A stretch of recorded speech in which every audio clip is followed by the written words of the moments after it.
Hi മക്കളെ, മോഷനിലെ പ്ലെയിനിൽ നിന്ന് നമ്മുടെ പരീക്ഷയിൽ ചോദിക്കാൻ സാധ്യതയുള്ള 2 മാർക്കിന്റെ പ്രധാനപ്പെട്ട ചോദ്യമാണ് മുകളിൽ നിങ്ങൾക്ക് കാണാൻ വേണ്ടി സാധിക്കുന്ന ചോദ്യം. ഒന്ന് വായിക്കുക.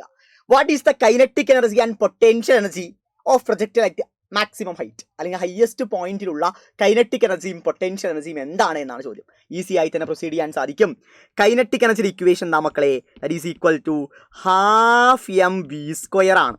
നമുക്ക് എല്ലാവർക്കും അറിയാം ഹയസ്റ്റ് പോയിന്റുള്ള വെലോസിറ്റി ഏതാണ്? അത് യു കോസ് തീറ്റയാണ്. യു സൈൻ തീറ്റ 0 ആണ്. സോ എങ്ങനെ എഴുതാം? ½ mU² എന്ന് എഴുതാം. അപ്പൊ എന്താണ് മക്കളെ കിട്ടുക? ½ mU²cos² എന്ന് കിട്ടും. That's important. ഇതാണ് കൈനറ്റിക് എനർജി. ഈ പൊട്ടൻഷ്യൽ കൂടി കണ്ടുപിടിക്കാം. അതിന്റെ ഇക്വേഷൻ നിങ്ങൾക്ക് എല്ലാവർക്കും അറിയാം. പൊട്ടൻഷ്യൽ എനർജി എന്ന് പറഞ്ഞാൽ mgh ആണ്. ഇവിടെ നമുക്ക് എല്ലാവർക്കും അറിയാം ഉയരം എന്താണ് മക്കളെ? ഉയരം എന്ന് പറഞ്ഞാൽ മാക്സിമം ഹൈറ്റിന് ഇക്വലന്റ് ആണ്. U² sin²θ/2gക്ക് ഇക്വലന്റ് ആണ്. എച്ചിനെ ഞാൻ റീപ്ലേസ് ചെയ്തു. ഇവിടെ ജിയും നമുക്ക് എന്ത് ചെയ്യാം? വെട്ടിക്കളയാം. സോ ആൻസർ എന്താ മക്കളെ കിട്ടുക? ½ mU² sin²θ. ഇതാണ് പൊട്ടൻഷ്യൽ എനർജി. ഗംഭീരമായിട്ട് മനസ്സിലായി എന്ന് വിശ്വസിക്കുന്നു. സെറ്റ്.